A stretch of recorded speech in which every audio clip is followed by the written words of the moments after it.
Hello, and welcome to the Anti-Fraud Collaboration's webcast, your role in sustaining a culture that deters fraud.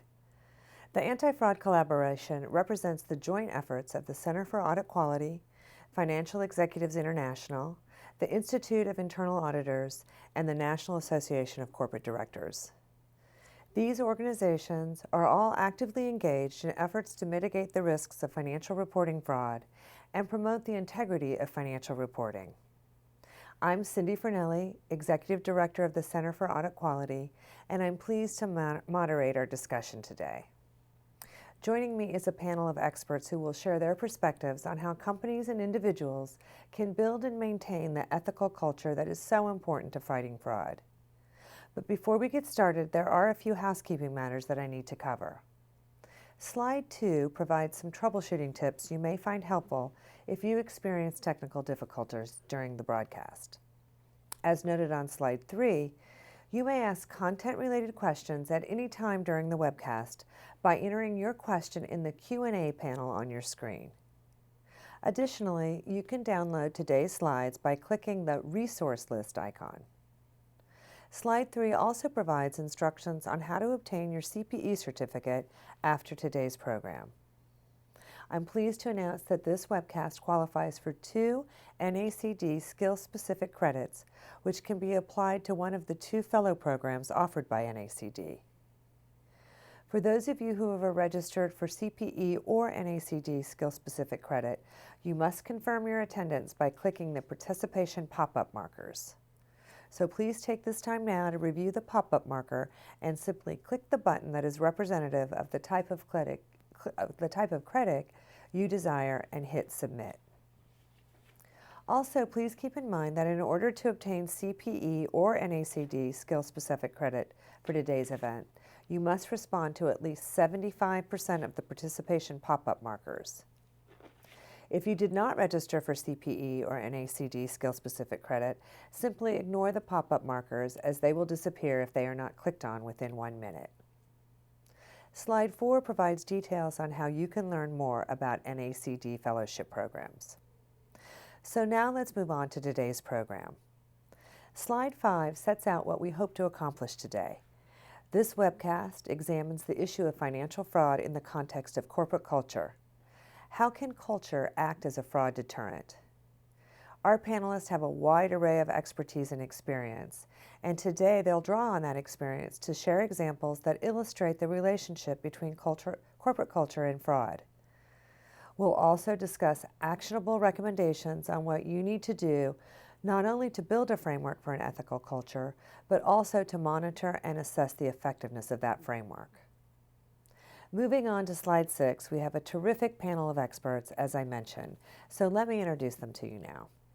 First is Carl Ehrhardt. Carl is the Senior Vice President and General Auditor for MetLife. In this capacity, he has an independent relationship with the Audit Committee of MetLife's Board of Directors. He manages a team of audit professionals responsible for providing objective evaluations and advice on the system of financial controls and advocating for a global risk management framework. Carl joined MetLife in October 2002 and has more than 25 years of professional experience in accounting and operations for insurance, asset management, structured finance, capital markets, and derivatives. So Carl, thank you for joining us today. Thank you. Also with us today is Mary Guilfoyle. Mary is the chairman of MG Advisors Inc., a privately owned financial services merger and acquisition advisory and consulting services firm. Mary's professional history includes 25 years on Wall Street and another dozen years with various professional services firms. She's worked at J.P. Morgan Chase as a partner in a private equity firm and as a strategy consultant with Booz Allen and Hamilton. At Coopers & Lybrand, she earned her CPA. Mary currently serves on the boards of the Interpublic Group of Companies, C.H. Robinson Worldwide, and Valley National Bancorp. So Mary, it's great to have you with us. Delighted to be here. Thank you, Cindy. Next, it's my pleasure to introduce Janice Innes-Thompson. Janice is a Senior Managing Director and the Chief Compliance and Ethics Officer of TIAA-CREF. In that capacity, she leads a team of compliance professionals and oversees TIAA Craft's enterprise-wide compliance and ethics program. Janice reports to the Chief Legal Officer and its Audit Committee. Previously, Janet has served as Chief Compliance Counsel at Tyco International and at the International Paper Company. She began her career with the United States Department of Justice, where she was an assistant U.S. attorney in 3 jurisdictions. Janice, we're glad you could be with us. Thank you very much, Cindy. Last, but by no means least, is Bob Kippers. Bob is Senior Partner for Global Regulatory and Professional Matters for Deloitte LLP. With 37 years of professional experience, Bob represents the U.S. member firm of Deloitte Touche Tohmatsu Limited on global regulatory, public policy, and accounting profession matters. He also serves major clients of the firm in an advisory capacity. At Deloitte, Bob has also served as Deputy CEO, Senior Technical Partner, National Director of SEC Services, and National Director of Independence. Outside of Deloitte, he has been the Chief Financial Officer of an SEC reporting manufacturing company and a professional accounting fellow in the Office of the Chief Accountant at the SEC. So Bob, thanks for being here today. Thanks, Cindy. We have a lot to cover, so let's dive in and begin by turning to slide 7. An ethical culture just doesn't happen. It takes diligence.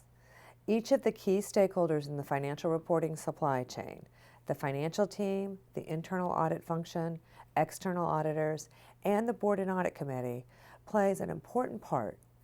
While all participants in the supply chain influence corporate culture, that culture begins with the tone at the top, with the company's most senior leaders.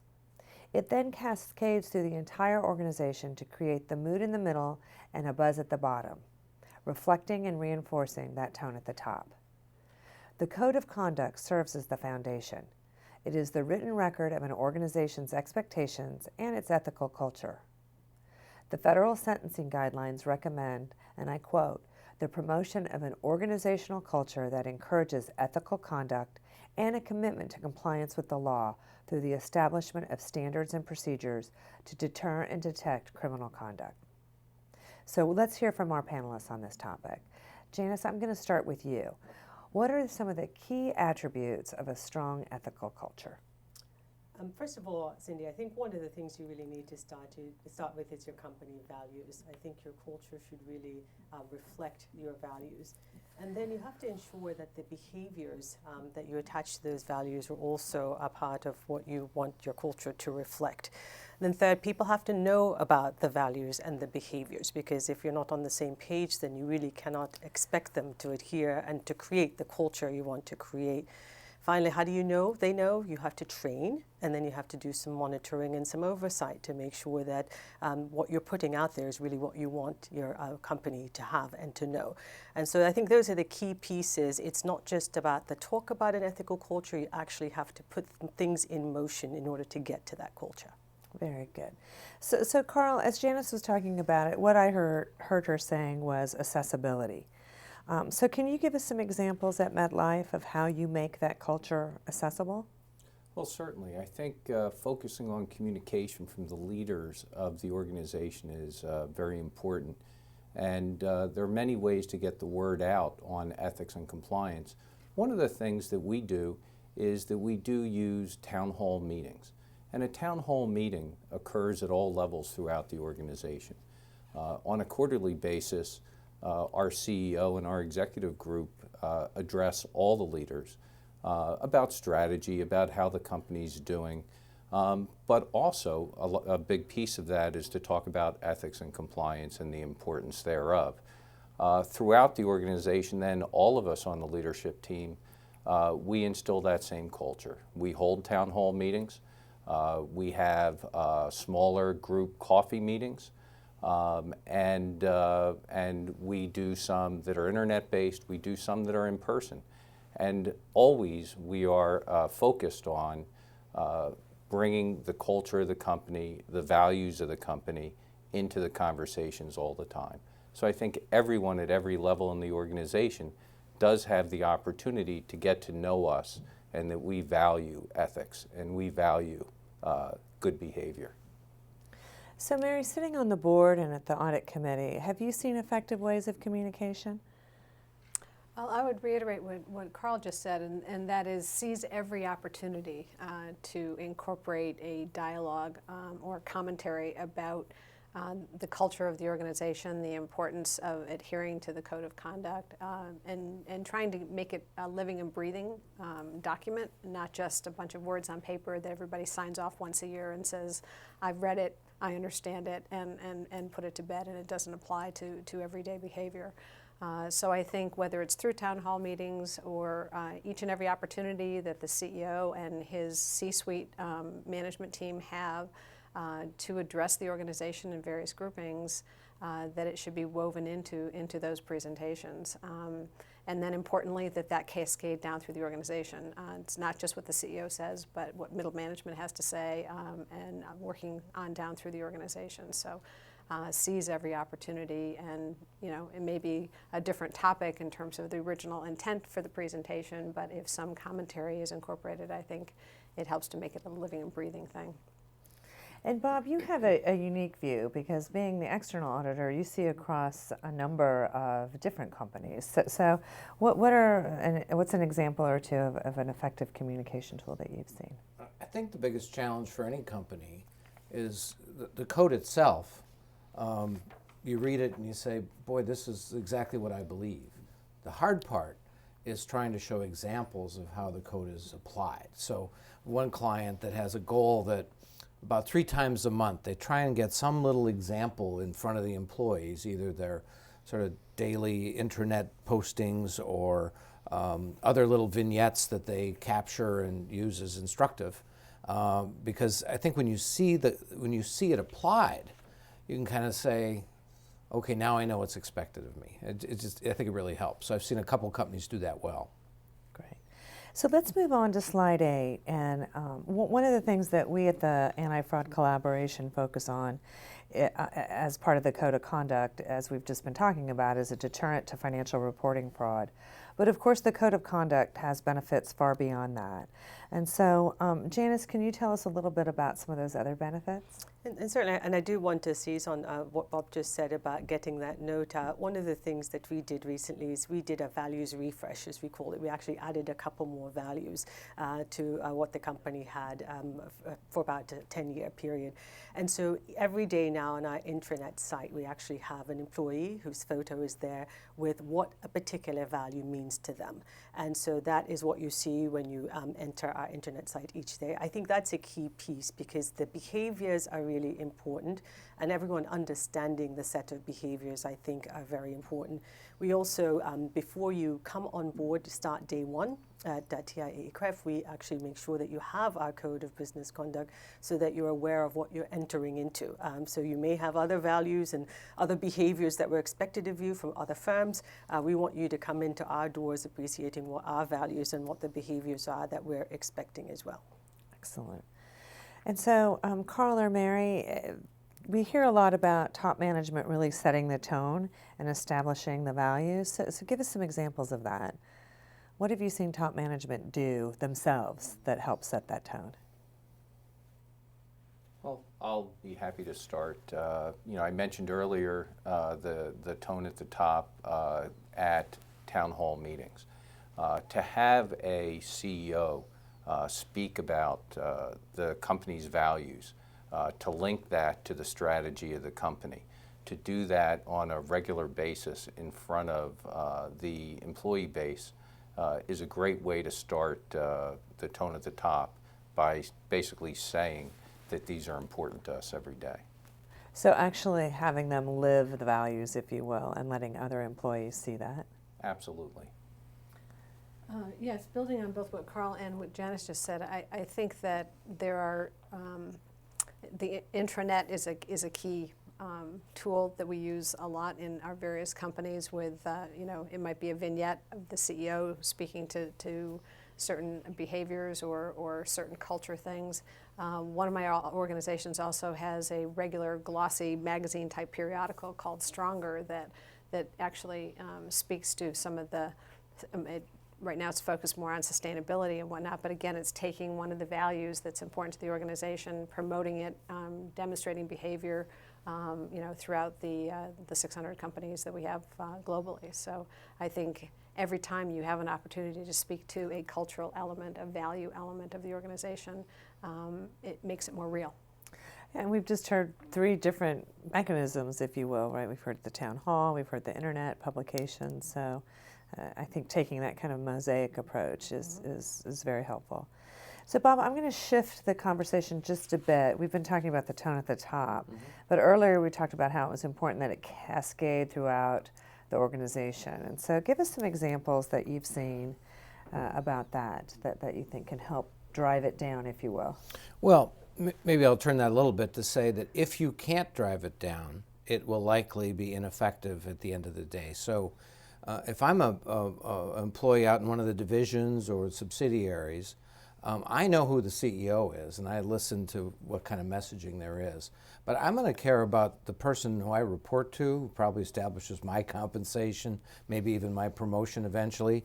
And if there's a disconnect between what the top of the real top and my version of the top, which is my boss, and those two things aren't aligned, it seems like a fiction. And I would fear that the credibility of what the CEO has to say is undermined by the fact that people I report to aren't on the program, and that leaves me in a really tough spot. So I think that's critical.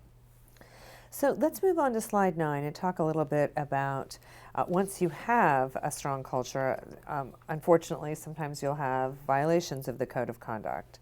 And so we know by biannual studies that the Association of Certified Fraud Examiners do that tips from employees are the most frequent way that frauds and other misconducts are discovered. So how do you encourage employees to report suspected violations of the code? The reporting is a very important key. And so I'd like to spend a little bit of time about talking about your experiences, where you've seen it work, where employees feel comfortable reporting on a violation, and maybe where you haven't seen that happen. Carl, do you want to start? Certainly. First, it's very important to have the hotlines available. Obviously, those things are required. It's also very important to have people feel that they can have an open line of communication with all their management from multiple layers up. And they have to feel comfortable when using the hotline that it will be that their allegation would be followed up upon and done in a prompt and fair way. I think one of the other things we did actually, we took our hotline, actually renamed it a helpline, to really encourage employees to come forward, and that whatever they have to report will be helpful to our organization. So that was one piece. We also, through some other studies that were done by other organizations, learned that a lot of the times people, regardless of whether you have an anonymous calling mechanism or not, don't feel really comfortable putting that call in. And certainly with the newer generation, there are lots of people who want to do internet and anonymity there, but they also want to go talk to their managers. And I think this is kind of going back to what Bob says. How's your manager going to react to what you're doing, and how do we manage that as an organization? So last year we actually introduced mechanisms for managers to capture the issues that are brought to them by the people who report to them. So they can do that online, and they can send it in, and we can aggregate it and do the investigation. And we haven't seen as much of an uptick there. We're promoting that a little bit more, but we want to create as many avenues as possible. Following up on what Carl said, that prompt investigation and reporting and letting people know that what they say is taken seriously is very critical. And then the constant reinforcement that there will be no retaliation. So every chance we get in every communication we have, we reinforce the fact that reporting should not and will not result in retaliation. And if it does, you need to report that as well. Let me just pick up on that. One of the things I've always struggled with, and I think this is common, but I'd love to get other views, is not reporting a violation is often itself a violation of your code. Yes. Sort of the duty to report, I think, is one of the toughest things. So an employee is in a catch-22 if they don't feel they can, Right. but then if they don't, they also risk being a violator of the code of conduct. Is that common in the duty to report? Yes. Yes, Okay. very much so. And I think, on that note, it's very important for them to feel comfortable and take into account what they're going through. This could be the most difficult thing that they have ever done, to actually report something about someone they know. And that's being prompt back to them, just saying, we received your email, and we will be looking into it shortly. Maybe we will be contacting you or what have you, is very important part of the program. Well, we just got a question that kind of touches on what you were just talking about, Carl, or is another side of that. And I thank those that are watching for sending in your questions. We have a couple of them. But one of the questions that I find interesting is, how do you balance the encouraging people to talk about a potential violation, report a potential violation, and protecting the privacy of the company who reported in, or the person that reported it, and also maybe the person that the violation is being alleged, the person that committed the violation, because of course you have to look at it first to see if that's the case. So can we talk a little bit about privacy? Because we've gotten two questions on that. Sure. I mean, realize that a report may be unfounded, it may be found. In other words, if you have an uncomfortable feeling, you report about, I report about Carl, only it was something I misunderstood, and when it's investigated, it turns out Carl's fine. You have to protect both parties. So anonymity, you mentioned, is one option, but there has to be integrity in the investigative process, and I think the touch points that you mentioned earlier, Carl, acknowledgement. I got your message. We're going to look into it. Are you available to talk? Whether it's anonymous or not. And we've had some conversations with people who still didn't want to disclose who they were, but 800 numbers or whatever, right? So I think you've got to persuade your people that you'll respect that on both sides. Right. What I would say, I believe it's very important that it is confidential to all parties. So the individual that does the reporting, no one knows other than that special, we would call it a special investigation unit, but that group and that individual. And the same thing about the person being looked into. We would never contact the management of those individuals and let them know what's going on until the full fact pattern is understood and something then needs to be addressed. Because if it is unfounded, then that's really not fair to the individual that you would be communicating to their management about. So keeping things confidential is very important. And the integrity of the reporting system, one of the things we have noted is that if you're going to just be reporting falsehoods just because you're trying to get back at something, and if that's something we find out during the investigative process, that's not going to be very good for the person reporting. So just kind of bringing up allegations because you're mad at someone is not the reason for our systems. Right. So just a quick thing on some of the questions. We've gotten two questions about the COSO framework, and we will be addressing that. In fact, we have a slide on that, so more to come on that. And then also some of the challenges around multi-jurisdictional or multinational companies. So please be patient, those of you that are viewing. We will get to both of those questions. So now we're going to switch over to slide 10 and actually switch gears a little bit. So we've talked about the code of conduct and how important that is in setting this culture that can deter fraud. But as we mentioned at the opening, each of the parties, financial, in the financial reporting supply chain, management, internal audit, external audit, and the board has a role to play. So slide 10, we're going to start with talking a little bit about the responsibilities of company management and how you would build that, what their responsibilities are. And so, Janice, I'm going to turn to you to talk a little bit about the responsibility for outside of the code of ethics, if you will, or those cultures that are built into the Code of Ethics on how you would establish and sustain this corporate culture. Certainly.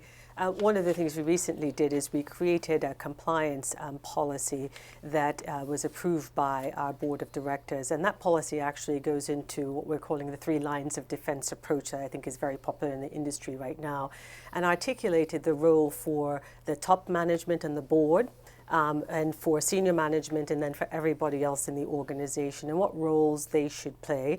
And then, of course, there are the second lines, which is our risk and our compliance organization, and then, of course, the third line, which are our audit. It's the audit organization.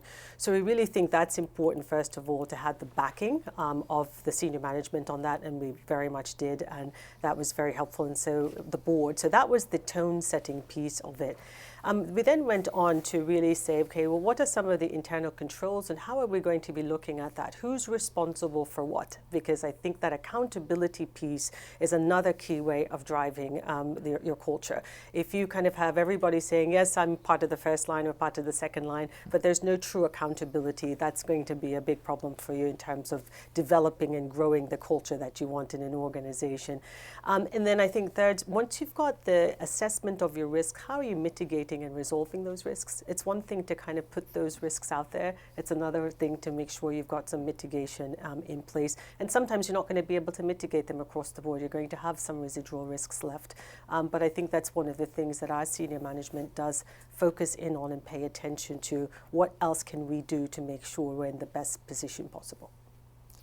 Okay, and then going over to slide 11, Mary, we're going to talk to you a little bit about the responsibilities of the board. And of course, we just heard from Janice about management's responsibilities, but the board and the audit committee, to a certain extent, will oversee management's activities. And so talk to us a little bit about what you see the board's responsibilities, what they're responsible for, and how they discharge their duties in that oversight function. Well, given the responsibility for oversight, I think first and foremost it's important for the board to assess the tone through observation and inquiry. Observing behavior in many different circumstances, making certain that it's not just the boardroom experience that one has with senior management and middle management, but taking opportunities to observe and them, in operating the company on a day-to-day basis, I think is important. To be able to assess whether or not management at all levels really takes this seriously or not, and does in fact incorporate it into their day-to-day. We need to make certain as a board that there are policies, processes, and procedures for things that occur on the investigation that is to make the code of conduct something real within the organization. We also need to make certain that there's adequate information and reporting systems regarding outcomes, regarding things that come in through the various hotlines and whatnot. Seeing those reports, making it known to the organization that the board is interested in seeing the reporting that comes out of the processes and procedures.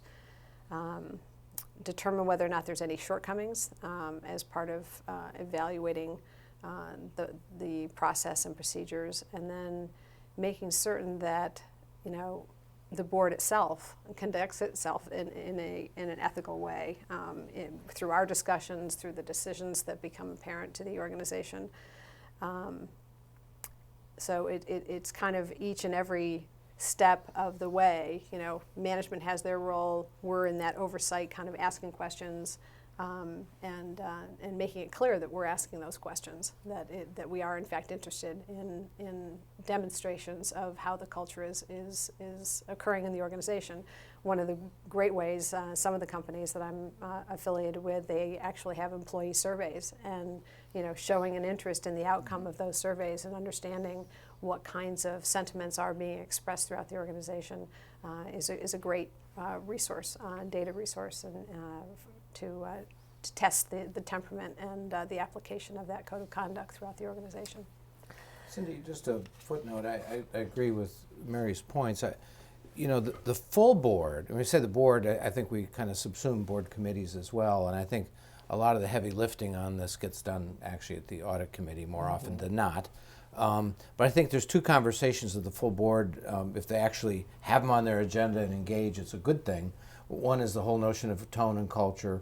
The other one is a topic like, what is the company's risk appetite in the risk management area? These are very squishy topics, but when they have a good debate and dialogue, it can really establish some expectations, some parameters on decision making and other board activities. That's great. So switching over to slide 12, and this is again a continuation of the responsibilities of the board. We have on here, Carl, that one of the responsibilities of the board is to evaluate the strength of internal audit and its program. So talk a little bit about how the audit committee how the internal audit can help the audit committee in their oversight role. You've spent, what did we see, 25 years at least, so share with us some of your experiences. Well, certainly. First, we work for Mary, right? And I think our job is twofold. One, we serve the board and we serve the audit committee. We also serve management and the company as a whole. We have to blend that. So a lot of what we need to do is understand what the board's responsibilities are and be able to put in front of them the information that they need to execute their governance responsibilities. So when I think of ethics, when I think of compliance, clearly we're a New York Stock Exchange company. It's said very clearly in their rules that risk management and compliance, which would include ethics, are in the domain of the audit committee. So, what my role is and what our role in internal audit is to take that, understand what the requirement is, and make sure that we have a program that we can check on those things throughout the company, but also then escalate that and summarize it in a way that's going to give Mary and audit committee members the information they need to do their job as well. So Bob, from an external audit function or perspective, what's the balance? How much is the audit committee doing, and how much is the external auditor doing?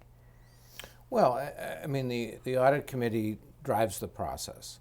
In a little bit, I'll talk about ways this weaves in and out of our work as external auditors. I think what I find, though, is that a lot of these kinds of conversations actually occur in our executive or private sessions.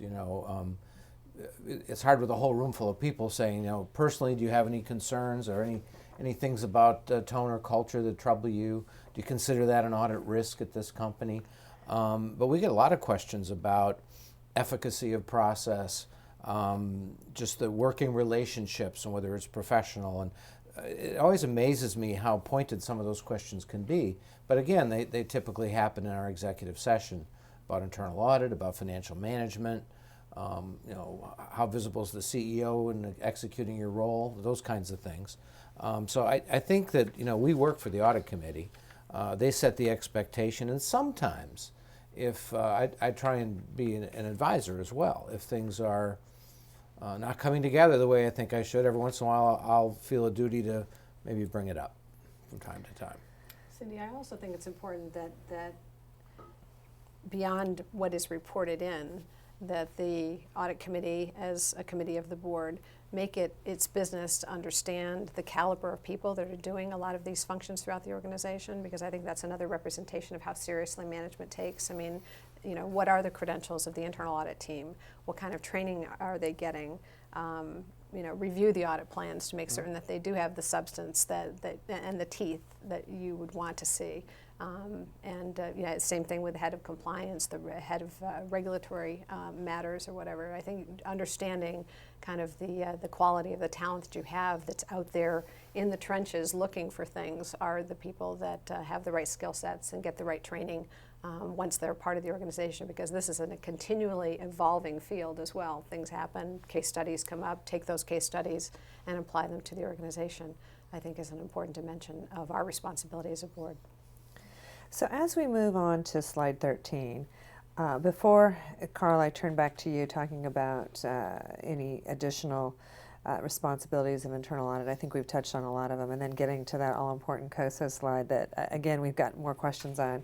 We just received a really interesting question about would offering financial benefits to employees who report potential fraud, if indeed the allegation proves to be true, is that a wise or a best practice? Do any of you have any experience with a financial reward, or I guess other kind of reward, for the successful reporting of a fraud?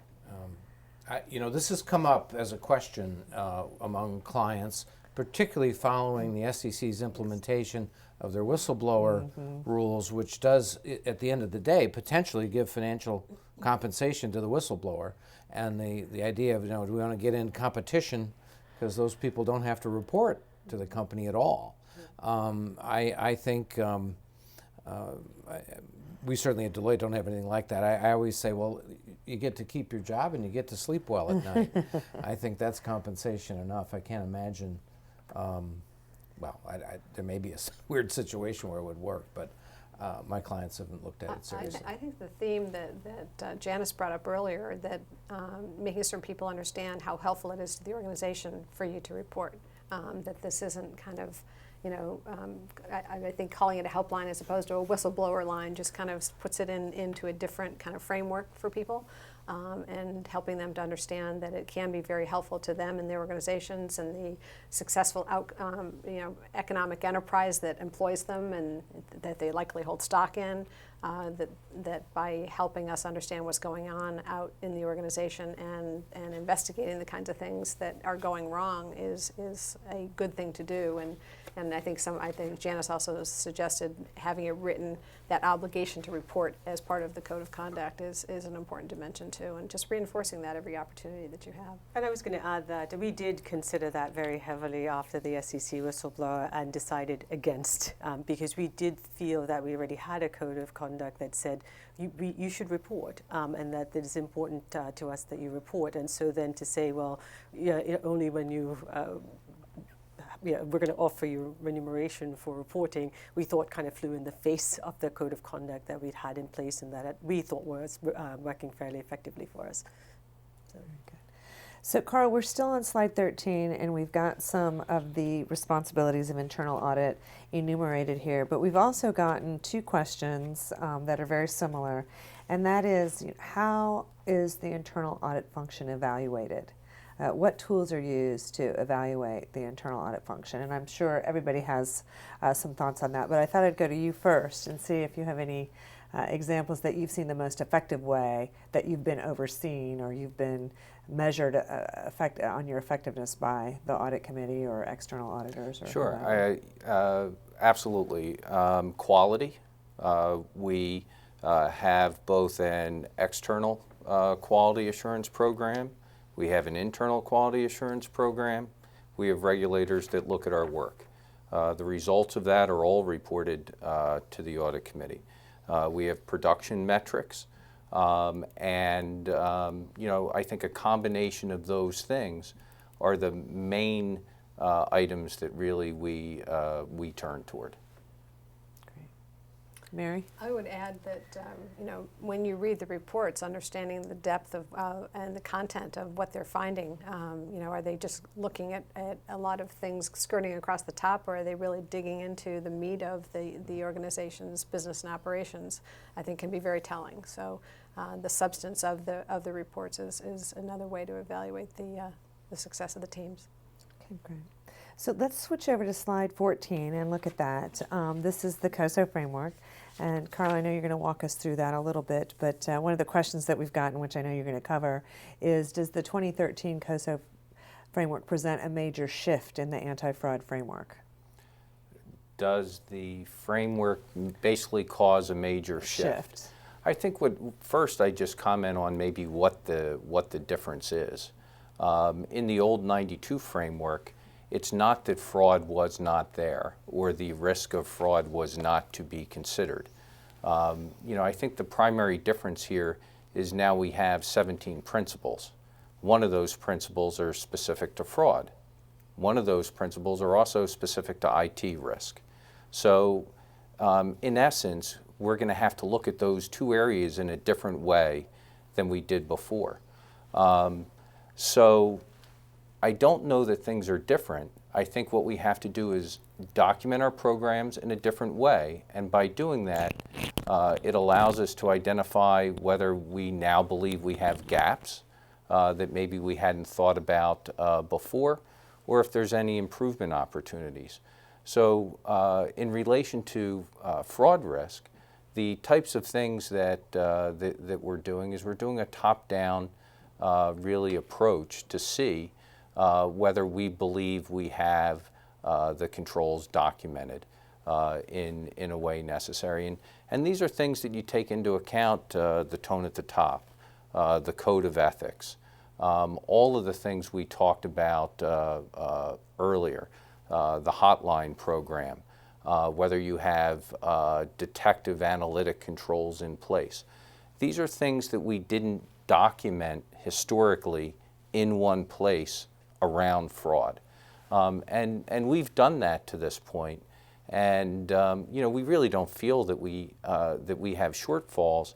And I don't think the companies that generally complied well with the 92 framework would have problems.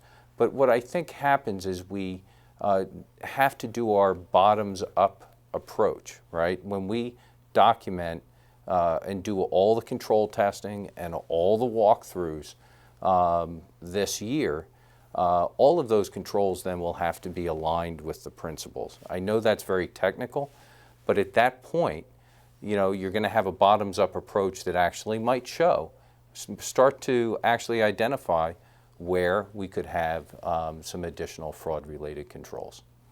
So Bob, I'm guessing you must get questions a lot as the external auditor about the framework and how to implement it. What are you telling management and audit committees? Our advice is look at this as an opportunity. I think the worst reaction to the framework in front of an audit committee by, in this case, they had a separate controls group and then internal audit, they had two groups, when asked was, well, we got to write a couple of memos. And my advice is don't squander the opportunity. The COSO predated Sarbanes. So when Sarbanes came, we had to figure out how to apply it. Now we've got more clarity and more texture. So use that to sort of re-benchmark your existing program, fill it in, flesh it out if you have to, but this is an opportunity to take a fresh look at it with some new information. So I think the way you described it is totally prudent. I would discourage people from just kind of, pushing it aside, saying, "Oh, it's no big deal," because I think if you don't do it this year, you're not going to do it 2 years from now or the year after that. So it's a great time to sort of level set all over again. But if I can key off with something that Bob just said, though, integrating it with things you're already doing in the control framework and the risk framework is very important. So I know a lot of firms, particularly those who are now being regulated by the Fed, are looking at how are we looking at our risk environment, how are we looking at our control environment, to look at it from, oh, this is what the Fed wants versus this is what COSO wants. How can you actually pull all that together? Because I think that's going to be critical for the understanding of the people who have to use these frameworks in the business lines every day to really get kind of a standard approach to some extent of what are they looking at when they say controls, what are you looking at when you're saying monitoring. And so integrating that rather than having internal audit doing this piece, an internal controls group doing this piece, the risk group doing this, compliance group doing that, how can we all work together? So that notion of integration, Yep. very important. So on slide 15, we've got the last of the piece of the puzzle, if you will, with respect to those who have responsibility, and that's the external auditor. So Bob, I'm going to turn to you first about some of the culture that you've seen. I know that that's probably something that you look at as a partner at Deloitte, whether or not you're going to take on this company, whether or not you're going to retain a particular company to do the audit. What are some of the things that you look at to assess that culture? Well, I think this slide is actually a pretty good summary, almost a timeline. Obviously, before you accept a client, if you decide to be re-engaged and continue, one of the things you think about is is it a good culture? Frankly, when it's a poor culture, It's very hard on our people, and it can be a very difficult assignment to the point where you have to really wonder whether there are other opportunities out in the marketplace. And of course, as part of our risk assessment, we do look at tone and culture as a preventative measure for fraud. And if the culture is not good, it creates an additional audit risk. The question then is, how do you change your audit plan if you believe that's the case? And at some point, if it's too out of bounds, you've got to really wonder why you're there in the first place. But that does impact, that risk assessment impacts how we plan and scope the engagement. Obviously, we take it to the audit committee. We get the plan approved because they're the folks we work for. And then as your work progresses, you're often further informed by this year's reality, whether it's good or bad. And so sometimes you have to reassess your scope, change your risk assessment halfway through, maybe between sort of your interim work and year end, informed by what you saw in the first part of your audit, and update your plan. And we try and make sure management understands if we are having an issue. That this isn't some secret. We say, we're having more trouble in this area than we thought. So we're going to have to do a little bit of rescoping. We want to talk to you about that. And if you do have a specific problem that you encounter, obviously determining whether it's material, what impact it has on the financials, at that point you're in a full give and take with management about their view. If you do have violations, the whole question of, is it a deficiency, significant deficiency, or material weakness? And I found over many, now we have many years, we have 10 years of experience now, that somehow if you had to just look at all the ones you've seen, our tendency is to think more things are significant deficiencies than our clients often do. But somehow they usually come to that conclusion on their own. And the important thing, though, is making sure that audit committee is informed. And I mentioned earlier the executive session, that's often when certain conversations do take place. And if we feel they're a little bit off the market or maybe not meeting their charter, the spirit of their charter responsibilities, it's delicate, but I've had to tell audit committees that everything's fine, no errors, but we observe, for example, that bad news within the finance organization doesn't travel upward, isn't escalated adequately enough. And they're surprised. And we give them a couple examples, and they realize they're going to have their sort of antennae up and watching because that's not a good culture. Bad news has to move up or things happen, as we all know. So if we go over to slide 16, I think this is a good summary of some of the issues that we've talked about, not only in building a corporate culture, but also sustaining it and implementing it, or I guess implementing it and sustaining it would be the right order.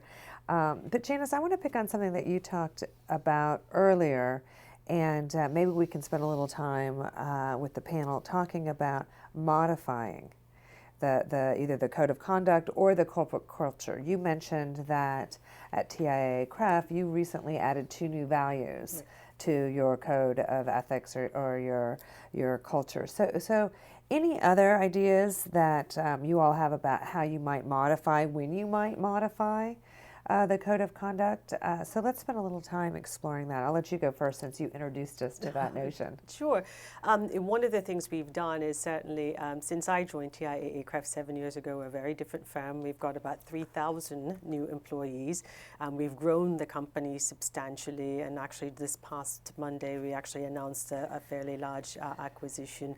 And so I think with all that in mind, it was really an opportunity for us to kind of take a look. And one of the things we do whenever we go out and even looking at acquisition is whether their culture fits ours. That's a key assessment factor for us. So as we were going out and getting into joint ventures and buying new businesses, we really stepped back and said, let's take a look at the culture. And we have a Vision 2020 goal, as many firms do. And so we said, well, what culture is going to get us there? And what new values do we need? And so a couple of the values that we added was really around getting that teamwork piece, very important.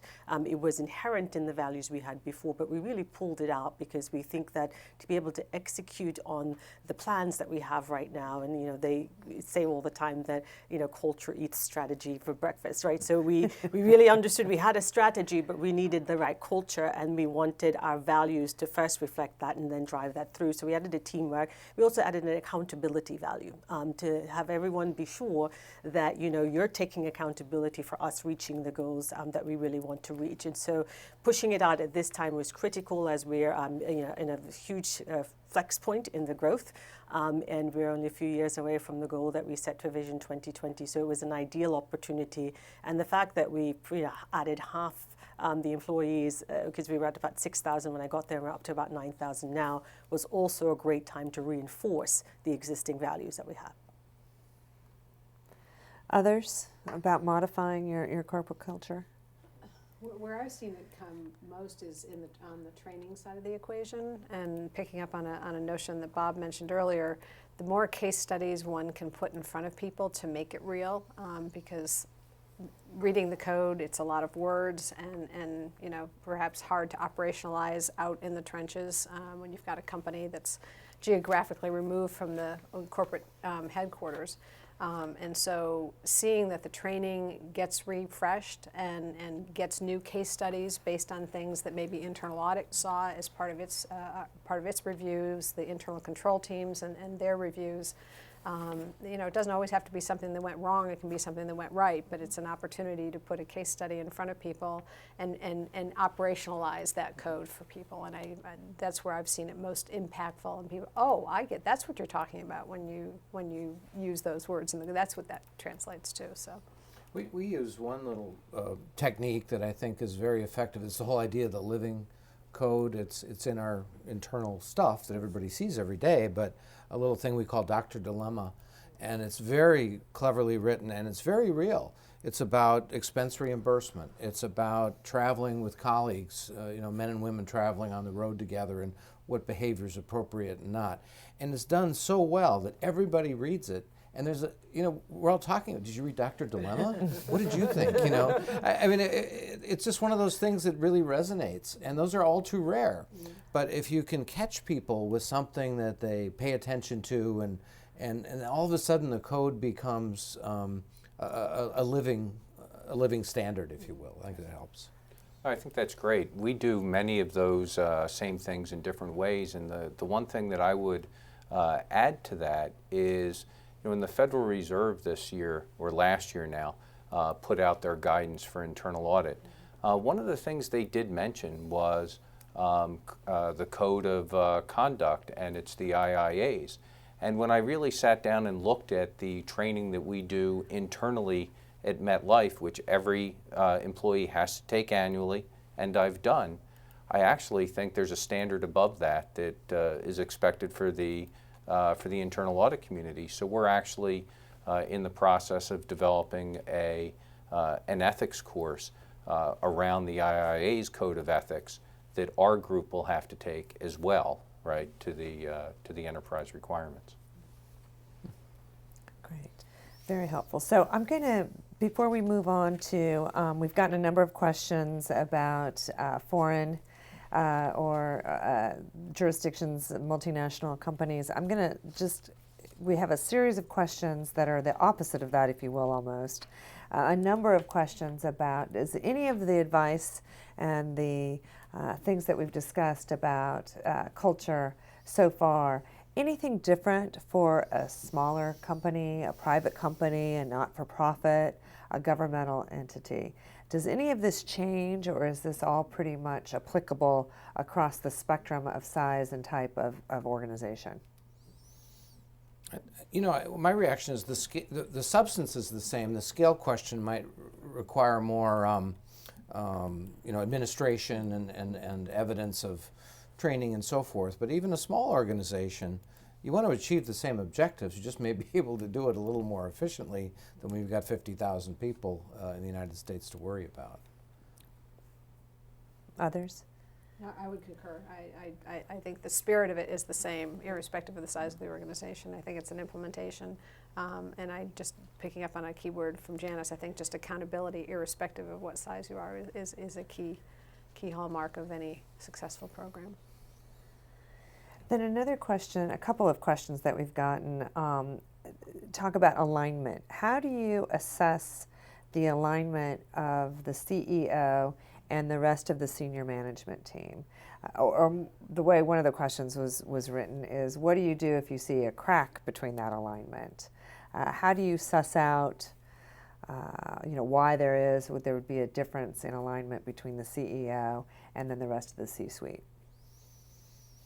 Which of course then could cascade, right? That could be confusing if you're talking about mood in the middle or buzz at the bottom. If you're looking up at that top level where you're expecting the tone to be set, what if you see misalignment between the values and the ethics? Well, look, I mean, that's never an easy situation to come across. It's our job as internal auditors to bring to management's attention when we see that, no matter what level that is. If it's within the executive group reporting to the CEO, or whether it's 2 or 3 or 4 levels down. And I think it's very important for us to provide those observations to management, which are generally 100% outside of audit reports. So we have to do that.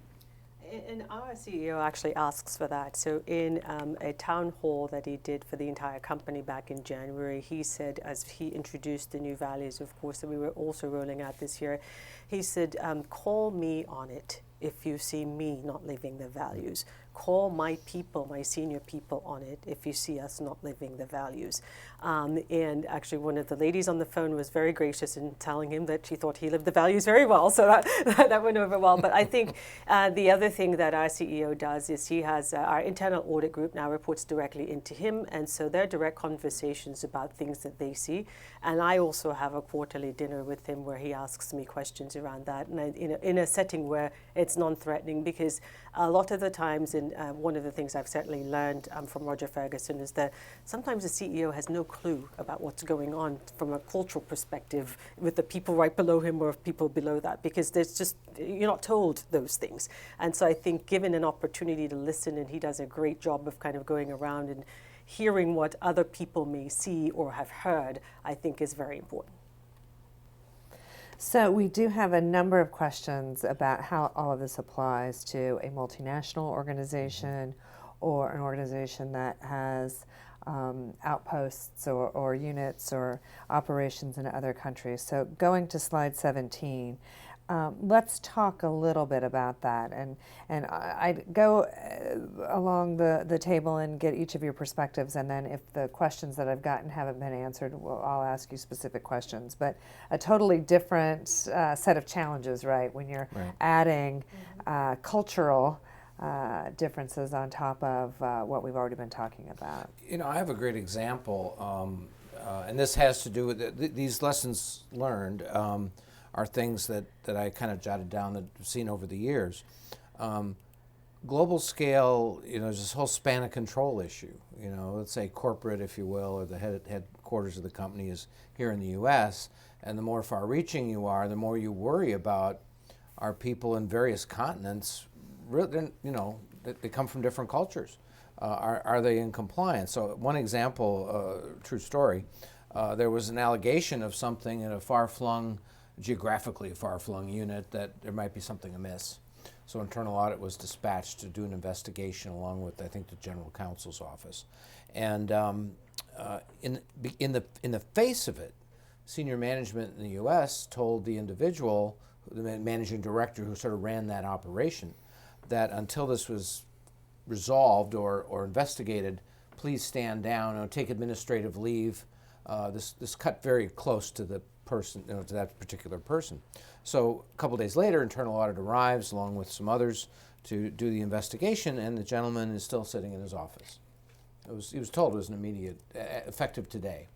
And when he was questioned about it, he said, "Oh, well, they didn't really mean that I should take administrative leave, but we have a great tone at the top at this company, so I acknowledged it, but I have a lot of work to do." Completely missed the point. He comes from a very different place, and those kinds of things happen all the time. I think it's extremely difficult, whether it's Asia, Latin America, Europe. I mean, just the nature of multicultural organizations with different values. For example, sometimes in the Indian subcontinent, it's just not culturally easy to get people to report things that they're concerned about. It's very hard. And you have to reassure, you got to retrain, reinforce. But it's a dimension more difficult, Cindy. I think it really is.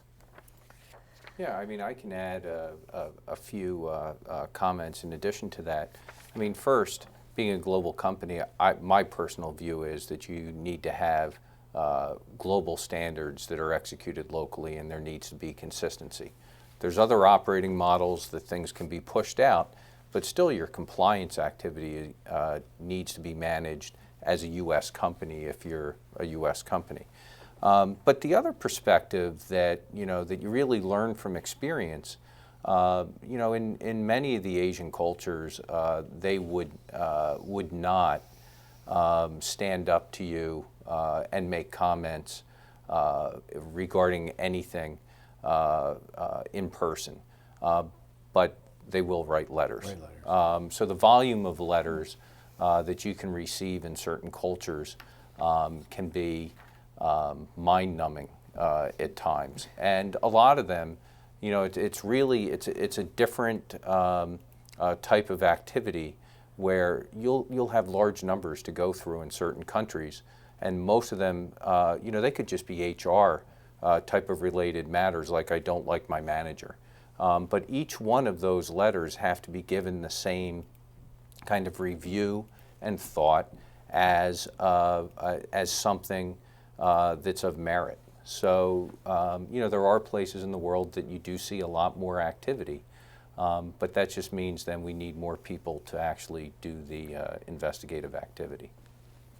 And just a minor point that I would make, recognizing that as a U.S.-based company, it may not always come naturally to make certain that you have translated your code of conduct into all of the various languages that apply for your organization, because it's very easy for them to say, well, that doesn't apply to me, it was in English, or the translation from English to something else, so as simple as making certain that everybody reads it in their native tongue and understands that it does in fact apply. And then the other notion that I would toss out there is to recognize that economic pressures can get created the more geographically diverse you are, and to understand how the pressures of economic performance can get translated and really magnified as you get removed from headquarters. It may not be all that important in the roll-up all the way back to corporate headquarters, but out there in the field, some of those economic pressures can cause people to behave in manners that are quite contrary to what you're looking for in terms of your code. So. And you just want to tag on to the economic pressure piece of it, because in terms of the culture, that's one of the things that a lot of the times we try to talk about, your individual behavior and how we can change some of those behaviors. But that economic piece is a huge driver, and sometimes you can create an environment where you have very good people who can easily go bad because of the pressures that they're feeling as a result of from the economics. So are the goals that are being set realistic? Do you understand that that goal can be achieved in this small country where you are? And so I think it requires a lot more focus and attention. It's not just a matter of saying, okay, we're going global and your hands are off. You really have to take the time, and in another role that I was in, to visit, to assess, and to make sure that what it is you're trying to get out there is actually being achieved. And if there are economic pressures, that you have an opportunity to discuss those. So we found that when we were in Japan, for example, no one would tell us about that. So we actually did training with push buttons, where we actually had a list of questions, and all they had to do was hit the button to answer. And we did the assessment based on that to say, okay, we have to have a different conversation with management around this. So I think the attention that is required is paramount when you're dealing in a global environment. Now, I'm sorry, Cindy. One thing Carl said that I think we might as well acknowledge, those of us that have a lot of experience with this, so many issues that come in through these mechanisms, at the end of the day, are interpersonal relationship or HR issues. And in fact, when trying to sort of vet all this and say, you know, have I got wheat and chaff here, or where's the beef, where's the substance? Many of these things do need to be resolved, but they would normally be resolved through normal channels in human resources groups or not. I've seen cases where over half of the issues are that, or some personal thing that really isn't a violation, but it's a mechanism people use. I think that's fine, but in the bargain, you need to, if you have real problems, you have to get to the nub of that as well, so you can deal with it. And the thing on top of that as well is when you do have that volume of letters in that manner, someone still has to be looking at the trend. And you know, where there's smoke, there's fire. And somebody's got to look at the volume of letters around something and then maybe look at something in a different way. Fair enough. So looking at slide 18, we've got a series of bullet points here talking about monitoring. So again, we've established a culture. We've been evolving it and changing it, and obviously we have to monitor it too. And so we've gotten a number of questions about that tie into to monitoring. One is, what do you do if there's too low of a level? If you think that there are too few reports in the helpline, rather than the whistleblower line. And then we also got a question of, what do you do if there are too many? How do you, maybe your culture, your code of conduct is too broad so that you're getting things that really aren't cultural or go to the corporate culture but actually have to do with something else. So let's talk about those two things, because we've got a number of questions about the level of reports that are coming into the lines. Well, I think there's a need to constantly assess the helpline or your hotline or your whistleblower calls. And one of the things that there was actually a survey that went out to board members about what should you be looking at when you look at the culture of ethics and compliance. And one of the questions that they're asking is, if there are too few reports, what's going on? And so you need to do an assessment. One of the assessments I did in a previous job was to say, okay, we were getting reports from certain areas, but there were clear areas around the world that we were not. And so those were the first areas we wanted to target and do in-person visits, because we realized that these are folks who were not going to pick up the phone and were not going to call that line because they didn't trust the process. And so they had to get some confidence in the process. And we were able to actually verify that and put in different mechanisms to get the data. So I think sometimes when you're getting too few, it's a trust issue, it's a lack of understanding issue, but you have to understand that in order to fix it. When you're getting too many in, there are actually it's a double-edged sword, because sometimes, as I think Carl was just saying, it could be that there's some smoke out there. Even if it's just HR, I don't like this manager was mean to me. How many of those did you get about that particular manager? What else is going on with that manager? And so you have to take a look at that, where you're saying, not necessarily what I was thinking about with regard to the helpline, but why is this coming through, and why is it coming through this channel? Because sometimes people do trust that channel more so than going up the chain within their own organization. So I think the key is assessing what's the issue. There's no silver bullet. You actually have to dig into the data and figure out what's going on.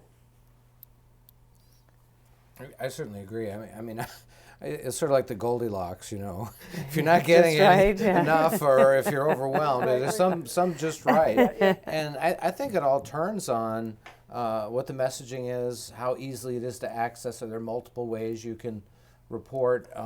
If you may have a tone in the middle problem, where the top is saying, hey, use this is great, and the supervisors are implying this, you don't want to do that, that's a bad idea. It also could be something as simple as, if you have a large unionized workforce, there's a grievance process in most labor contracts. They may say, I'd rather use the grievance process because I have my union rep to help me with that, as opposed to going to corporate on an anonymous basis. So I mean, it really is unique. If you can't benchmark against your own history, you can benchmark against competitors, others in your industry. I mean, we all talk, and if whatever your industry is, other internal auditors, in your case, Carl, you have a whole network of people. So there are ways to figure out whether it's internal or whether it's some other issue, root cause. So Janice, you mentioned employee surveys, and we have a question on that. How broad do you go? on the employee surveys? Do you just look at the finance function, or do you go across the organization? I'd be curious what you do at TIA-CREF and then what others may have seen. We certainly look across the entire organization, and there are specific ethical questions that are built into the survey. So you do have kind of the questions that the HR organization always wants to ask in assessing the culture, but we want to make sure that we also have some targeted ethical questions. We even ask about the code of business conduct. This is actually something that was well received by one of our regulators in the past, because we're really kind of using the larger survey mechanism to kind of dig into the cultural issues as well.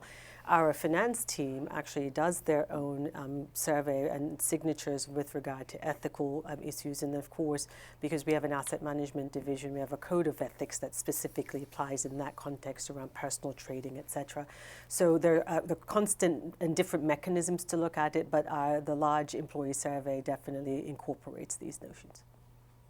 Yeah, I think we do very similar things where we do employee surveys on probably a 2 or 3 year basis, and that would incorporate all of your value HR type of strategic type of things, and that helps management do action planning as a group as to what we need to address.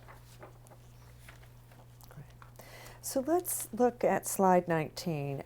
This also anticipates some of the questions that we've received from the viewing audience with respect to analytics. We've had a number of questions talking about how you can use analytics in your fraud detection efforts. And so, Carl, if you could walk us through the analytics that you all use at MetLife and things that you've seen in your career that internal audit has used, metrics or analytics. If you could walk us through this slide, I think it would be very helpful. Yeah, sure. I think maybe the best way to think through this slide is probably most everyone would have heard in the last week about the Medicaid doctors, right, that are getting paid the majority of the payments, or it kind of falls into that 80-20 rule. You can all kind of think about maybe how the government did find that. Well, they found that through analytical procedures and data analytics. And we've spent the last 5 or 6 years actually building out a data analytic program within our internal audit activity. But I think more importantly, it's not just about internal audit having a data analytic program. It's actually about the company building a data analytic program that can be embedded in the first line of defense where the business owns it, second line of defense where they may be monitoring it, and then us actually running maybe separate scripts and building it. So it's a lot of field of dreams, kind of build it and they will come. And as you build these analytic procedures, actually management tends to be very interested in the results because they really didn't see things sliced and diced in these ways in the past. So I think when I look at this slide, there's really 2 boxes, and I think the first box is the type of things that we have targeted with data analytics. And to me, it's really been about following the cash. Everyone kind of has grand plans on what they'd like to accomplish, but fraud happens around cash. Usually cash moves, and there are a lot of transactions. So it's actually ripe and great for data analytic activity. In the insurance industry, we're subject to billions of dollars worth of fraud annually. You hear those numbers really around fraud claims in auto, people faking deaths, people misdirecting funds. All of those things happen. Most fraud is external, right, applied against the insurer as opposed to employee fraud, but that does exist, of course. So, what are you looking for? You do simple things like claims payments, payments to the same account, the frequency, the size of payments, same address, all those things you see with frequency, and you can build analytics on the back end of your administrative systems. Sometimes you'll see, like SAP, if you're a manufacturer and you can run a system like SAP, they'll actually sell you on the back end of a accounts payable, analytics system that can run, and you can do exception-based auditing. That's the type of thing that we're trying to build. It's just more complex in a financial services or an insurance company. Some of the other things that we see in our industry that we try to address around financial fraud or financial risk is things like doing financial analytics on financial statements, on budgets, and kind of doing desk reviews of those type of things. And the other place that you really we experience issues, and I'm sure everyone else does, is where we pay commissions or we pay distributors. Because anytime you develop a commission scheme, you're paying someone, and many people then are trying to figure out how they can maximize their payments from that scheme. So those are some examples of things that we're using data analytics to actually look at preventing fraud around those areas. And then looking at slide 20, you provided us a nice slide that talks about the maturity of analytics programs. So take a minute and just walk us through this. Sure. I think when you look at the maturity scale here for analytics, you can see on the left-hand side that there are a lot of manual procedures that can be done. And what you'll see then is desktop tools like ACL, IDEA, building macros that you can do simple data analytics. And then you kind of get into an automation methodology, building into warehouses, and actually embedding data analytics into the business. And those are the type of things that you can analyze to see, to build within your company to detect fraud in ways that you can't really just manually or using Excel. Great. Let's move on because I want to be conscious of our time to slide 21. And this talks about communicating the program results. And again, as might be expected, we have a number of questions here from our audience about how to communicate the results of the Code of Conduct and the anti-fraud program, if you will. So Mary, I'm going to start with you.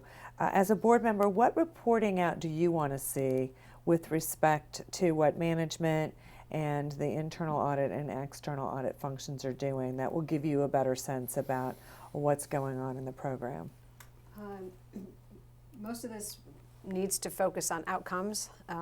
We are interested in understanding the sign-offs on the amount of training that occurred, everyone's compliance with signing off on the Code of Conduct in terms of how deep into the organization, what are the response characteristics for that given year, looking at the training, to what extent it has been done, and then there's the more frequent and periodic of looking at the control environment in terms of the outcome of the internal audit and the internal control functions. Those are part of every audit committee review on a very regular basis. On an annual basis, we really do a very deep dive into the risk, enterprise risk management, risk assessments, and whatnot. So, I mean, it's kind of throughout the agenda. It's part of the agenda in some way, shape, or form. Kind of every meeting that we have, kind of both on a calendar basis, as well as making certain that you're kind of creating some history of patterns as well. So, Janice, I want to ask you, we know that the audit committee gets results and the board will get results, but what about other employees? Does the company, does TIA Craft share the results of the program with just the C-suite or senior leaders, or does it go to all employees, or are there different types of reports for different constituencies within the company. Right, so different reports for different constituencies, and I think that one of the things we definitely try to do is to share those top-level findings with the audit committee. We also have a business cadence process that has the senior management for each of our business divisions coming in and really talking to the executive office around what are they doing with regard to the culture, the controls, compliance risks, and audits, etc. So that's a great avenue to really kind of push things into the business to get them to understand what are some of the things we're seeing, and also not just to understand compliance risk as a standalone or operational risk or the audits, but what does it look like across the board? Is there a message that you're seeing because this risk is popping up from a compliance perspective? You're seeing similar things in your audit, and you're seeing similar things with op risk. So that's a clear mechanism. The other way we try to communicate out some of the successes of the program is we have what's called an ethics corner on our intranet, where we actually do articles from time to time, really showing the progress of the program and talking to the fact that we had 99.98% completion rate on the training, etc. And that's another way to encourage people, and using it as a message once again to say we've put all this in place to help you to come forward and talk to us about what's going on, because we fully realize that with the staff that we have, it's really you are the ethical culture. It's not just the compliance or the ethics department. Cindy, I think it's tough to make a program work unless there's some level of transparency to employees. Now, it doesn't have to be as detailed, for sure, but one of the things we've done, not only internally, we actually done it publicly too, in our transparency report, is mention the fact that consequences of noncompliance can vary from, a reprimand to the fact that, and I forget the number, there's 10 people who don't work here anymore because separation from the organization was the consequence. And I think when employees see that, I mean, we're huge, so 10 is a small number, but it gives credibility to the fact that we do follow through. And maybe the person that reported one of those folks, says, you know what, this hangs together for me. So, Bob, you mentioned Deloitte's transparency report or quality report, Right. which is an external-facing It is. document.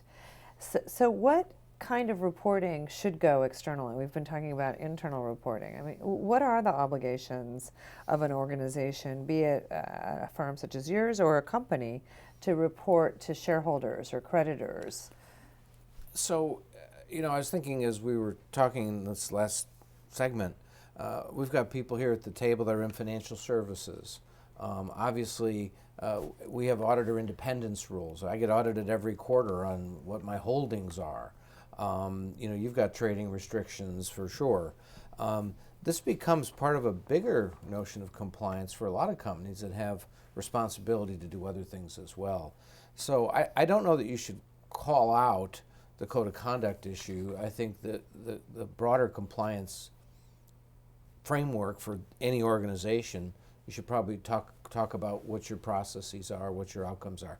I don't think it's necessary to show trend data or bar charts, but I think you need to reassure your constituencies, whoever they may be, that you've got programs, you believe they're effective, and the sort of high level of what they contain and why they're important. We've all seen the repairs we've had to do from years ago when companies were failing and we had to rebuild. We were talking about one earlier. Right. And I think in this environment it requires some level of communication.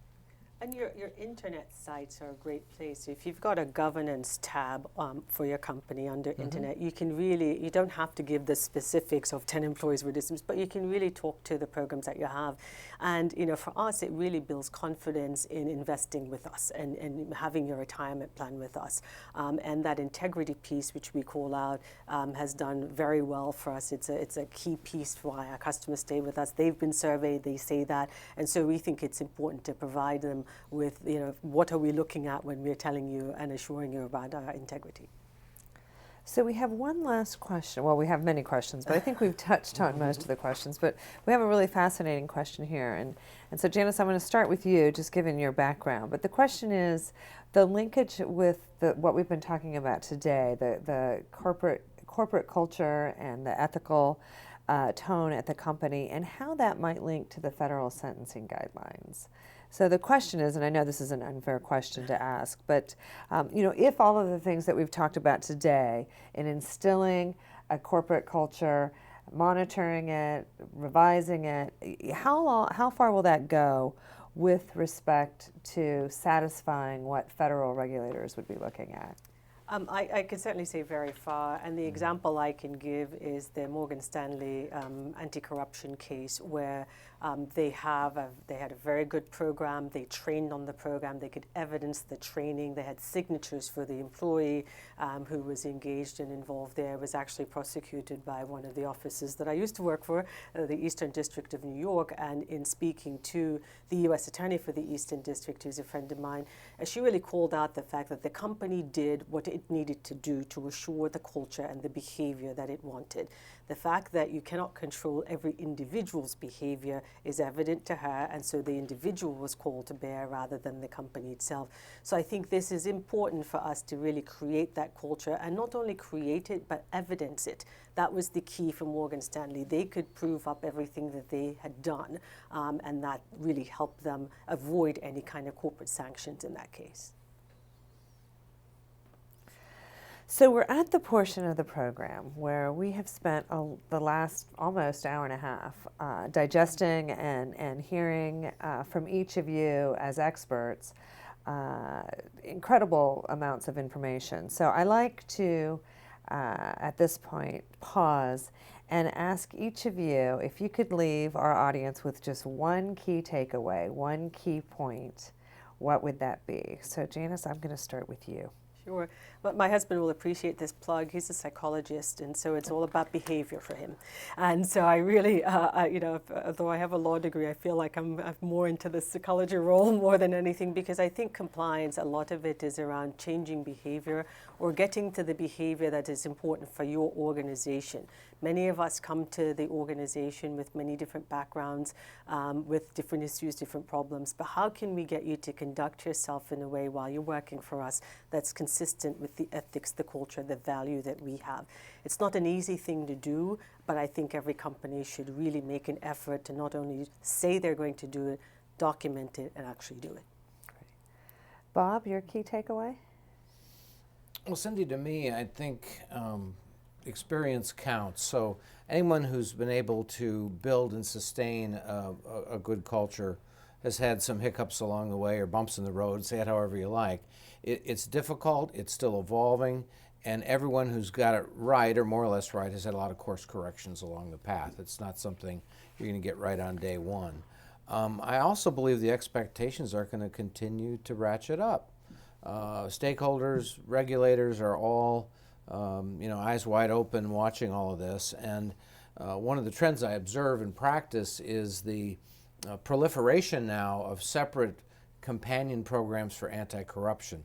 We talked about global, and a lot of the problems in global aren't the are big ones. There could be violations of the UK Anti-Bribery Act, the Foreign Corrupt Practices Act, very low thresholds or virtually no materiality there. And so the investment in anti-corruption as a separate program is because regulators are exacting huge fines from corporates. And it may be worth the investment given the risk. Carl, your key takeaway? Sure. I mean, as an auditor, I guess I have to be a little practical in 2014, in that the end of this year, all of us that are public companies will be reporting to the SEC on the new COSO framework. So I would implore everyone, if you have not already started your analysis and your documentation around the top-down approach and coverage, and beginning that kind of gap analysis and the potential improvement opportunities, it really has to start now, because to comply, testing will kind of have to happen in the third quarter, and that's kind of not too far away. And Mary, I will give you the last word on key takeaways. I would say that ethics has to be part of every day and every moment of an organization's existence. If it's not part of the DNA of the organization, bad things will happen. So paying attention to it every day, making it real, and making everybody accountable. Great. Well, in closing, unfortunately, we're out of time, but I do want to express my sincere appreciation to all of our panelists. Carl at MetLife, Mary of MG Advisors, Bob at Deloitte, and Janice at TIA Craft. This has been a fantastic program, and I really thank you for joining us and offering us your real-life valuable insights. And of course, I also want to thank all of our viewers. We couldn't do this, and we're do this for you, and we need you to hear this information and to really interact with us. So I would ask that you take a moment to please complete the webcast survey. There's a link to the survey that should have popped up in a separate window on your computer screen, and we really value all of the viewers' feedback so that we can tweak the program and make it more valuable. So for those of you who wish to receive your CPE certificate, it will be ready immediately following the webcast. All you need to do is click on the Get CPE icon on your screen. And if you don't have an opportunity to do that right now, you can obtain your CPE certificate during today's presentation. If you weren't able to do it now, you can do it 24 hours by logging in to the event page and clicking Get CPE icon. So it's available now. It's also available within the next 24 hours. But do note that you're not going to be able to respond to the attendance checks in the archive. So you will not be able to go back and do that. If you have any questions regarding the NACD skill-specific credit, please contact the NACD directly. And then one other note, colleagues who were not able to join us today can still view the archive of this webcast. It will be available on the video library section under Resources tab of the CAQ's website at www.thecaq.org. And we'll also, I'm pleased to say, have one more webcast later on this year that will examine leading practices of successful whistleblower programs, as well as the impact that the SEC whistleblower program has had on public companies' initiatives. You'll be able to find information about this upcoming webcast on the Anti-Fraud Collaboration website or the CAQ's website. And given the number of questions that we had on that, it should prove to be a popular program. So with that, I'm Cindy Fernelli of the Center for Audit Quality, wishing you a very pleasant day. Thank you.